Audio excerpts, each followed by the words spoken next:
If you're anything like me, then probably your hair gets stuck at around about here. For me, it was collarbone length, and I literally couldn't get my hair past my shoulders.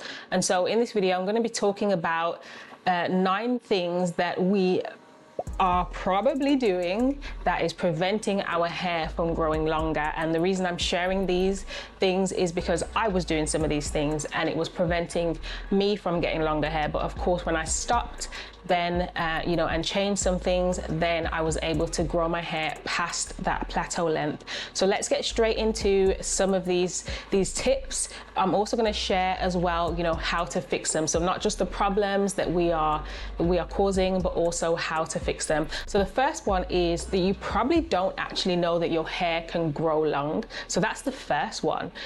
That was the case for me. I didn't even know that my hair could be longer. But of course, when I understood that, wow, my hair can grow longer, then I started to do better. There's this saying that what you don't know can't hurt you.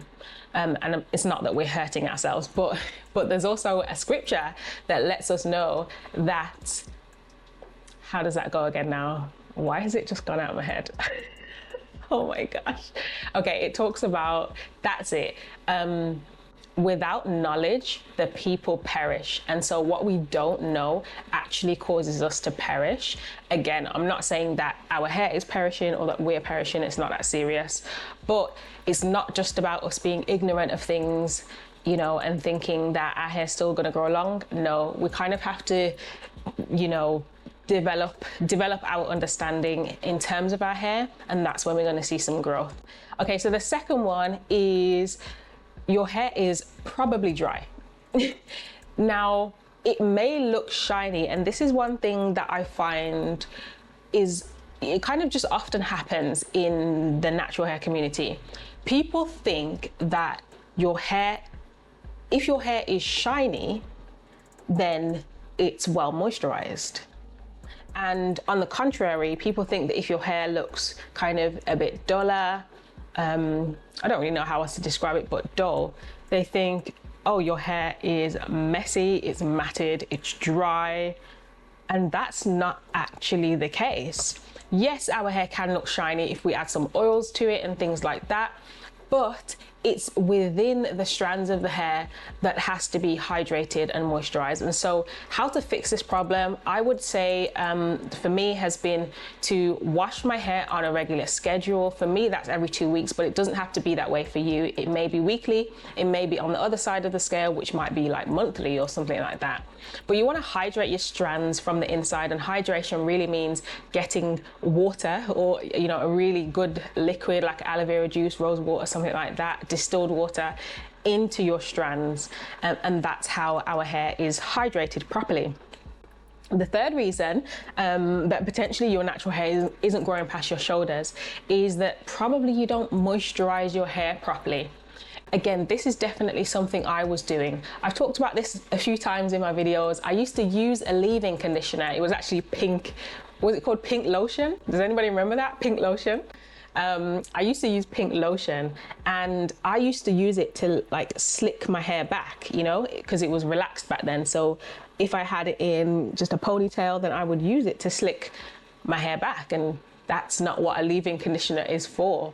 So instead, probably what you want to do is, after you have hydrated your hair with some kind of liquid, whether that's washing it through water, whether that is aloe vera juice, rose water, whatever it is for you, then take that leave-in conditioner and try and get it through all of your strands, including the ends of your hair. That's something that's really going to help you to moisturize your hair properly. Okay, number 4 is you probably don't take care in undoing your styles. Again, big one for me. Let's just say, for example, if I had my hair in singles, in cane rolls, in anything, right? I didn't realize how gentle I had to be with my hair when I'm taking it out in order for me to preserve those strands. Not realizing that because my hair was dry, it was therefore breaking easily when I went to touch it. So when you're undoing your hair, whether it's from taking it out of a weave, taking it out of cane rolls, plaits, whatever it is, just try and take care. Try and, maybe even lubricate your hands, your fingers with some oils or something like that, and try and go slow. Don't rip out the knots or anything like that. Just try and take your time when you're undoing your styles. Okay, the fifth one is you're probably wearing your hair in high tension or tight styles. I absolutely used to do this all the time.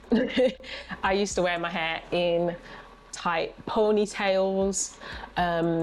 Maybe if I cane rolled the front, then I would cane roll it as tight as I possibly could. It was pulling at the front of my hair. What else? I can't think of any other styles. Sorry if you can hear that. I've got the door wide open here, so yeah. But yeah, the reason why we can't continue doing that is it's literally putting tension on our hair, on our scalp, on our follicles, and that's not good. It's really not good.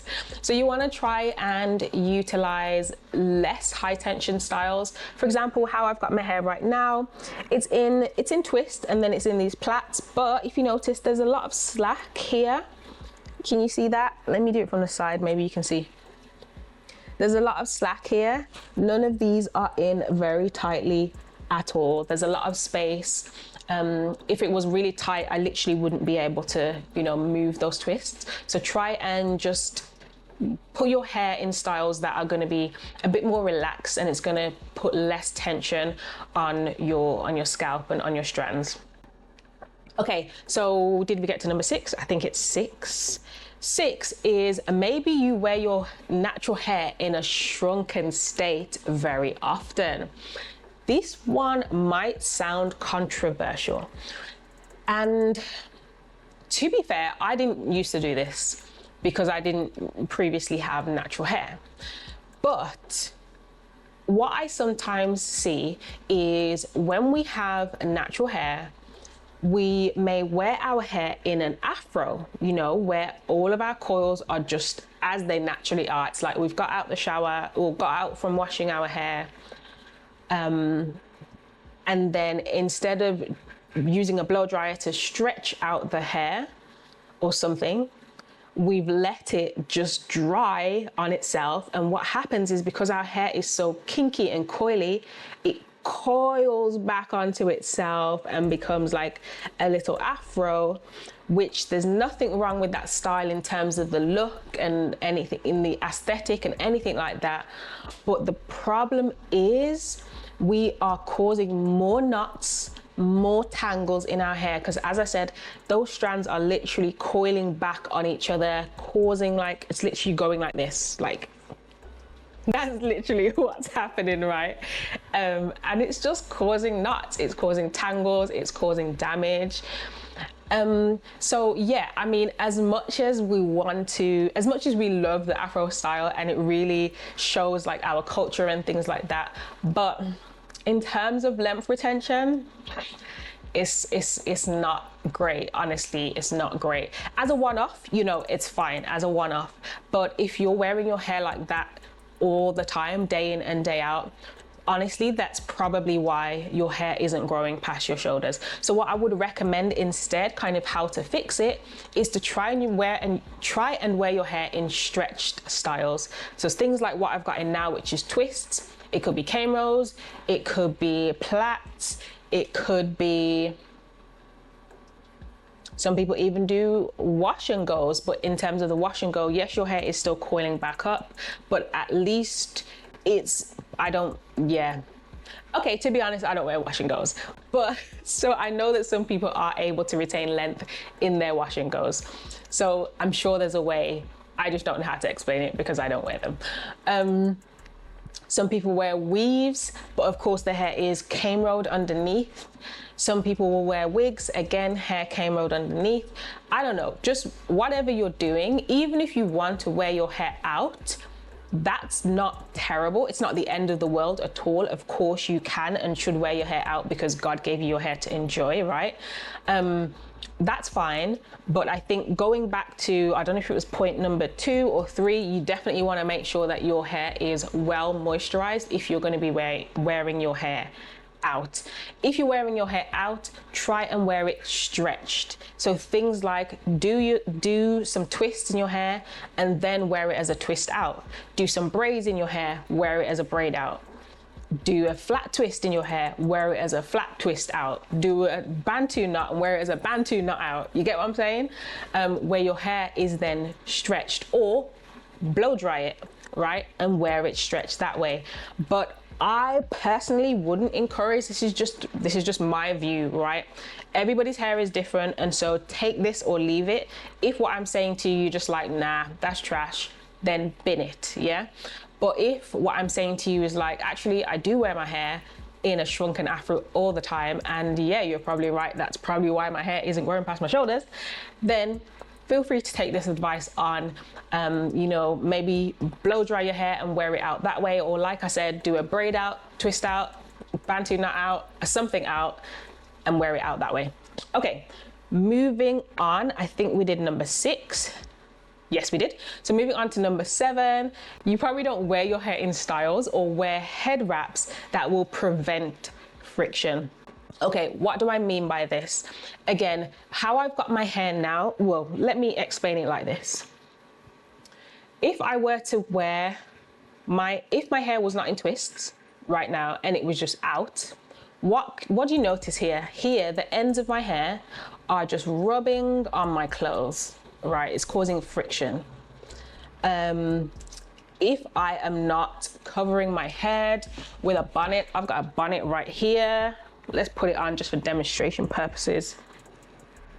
Yeah, if I was not covering my hair with a bonnet, then again, it's exposed to friction, right? So we want to be wearing like head scarves, head wraps, things like that. Imagine if I had a neck scarf around me or a hoodie, and then I'm just leaving my hair out and it's rubbing.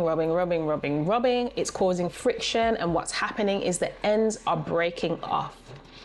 So that's a key point for me to, you know, interject and explain right here, that if it feels like our hair isn't growing, it's probably not the case. It's probably the case that it is growing, but actually the ends of our hair are breaking off at the same rate or maybe even faster than it's growing from our scalp.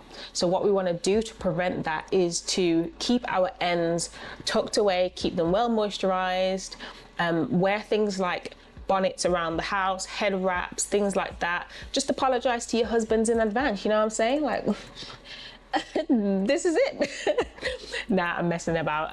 Obviously you don't have to wear it around the house all the time, but definitely when you're lying down, you want to be covering your hair. If you're leaning back on like a high chair, particularly if it's a material chair, again, your hair's going to be rubbing on that chair and it's just causing all sorts of friction, all sorts of breakage. It's not good. Okay, moving on to the next one, which is basically what I just described, is if your natural hair isn't growing past your shoulders, then it's probably because you're not looking after your ends. Like I said, the ends are the most oldest and they are the most fragile parts of your hair, and it's the ends that are going to break off. So we have to really take care of those ends, right? Really look after them. It may mean adding a bit more moisture to the ends. It may mean doing things like what I've done here. This is like a vine wrap. Okay, if I were to undo it, then this is the end of my hair. Okay, but I kept it wrapped up like this. This is just one way to do it. You could also use silk hair bands and wrap it and things like that. There's so many different ways that you can really protect the ends of your hair, but that's something that potentially you're not doing, and potentially, you know, as I said, I definitely wasn't doing that.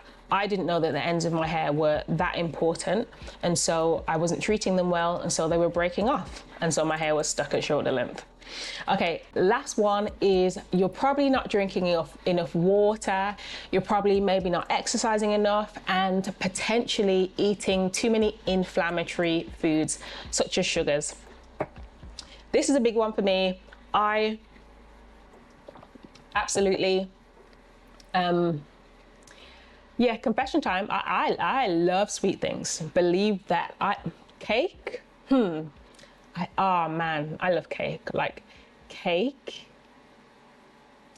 Wow. I feel like I'm just having a moment now with cake. So we're just going to move on from that. But the point is, changing our diet can help, increasing our water intake, increasing exercise, because when we increase exercise, we increase the, what is it? Like the, I can't think of what the word is, but this word has totally gone out of my head. I'll put it on the screen. And that's really going to help us. And of course, reducing things like sugar and inflammatory foods. If we're eating too many inflammatory foods, it is going to have an impact on our scalp, and our scalp can become inflamed. And of course, our hair's growing from our scalp, so we just don't want to do that. Okay, there was a fly up in here, and so I just had to scrap that bit and go again.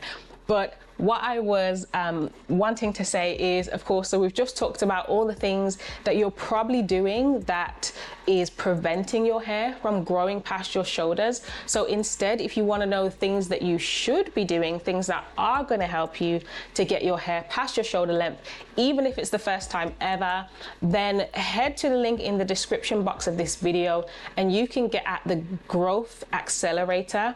That is literally a guide that I used to grow my hair past my shoulders to mid-back length, nearly waist length, and I've literally just put everything that I've learned into that guide. That's going to enable you to, if you apply that continuously, you're going to create your own personalized hair care routine. You're going to keep at that routine for like 12 weeks, and trust me, you'll be retaining length by the end of it. So feel free to head to the link in the description box of this video to get that. But if you just want to get all the free content that you want, that's perfectly fine too. I would encourage you to look at this video next, where I'm giving you more and more tips about how you can grow your hair longer. Thanks for watching. By the way, my name's Celestine and I'm growing my hair from shaved to tailbone length in 7 years, and this is my journey on this YouTube channel. See you next time.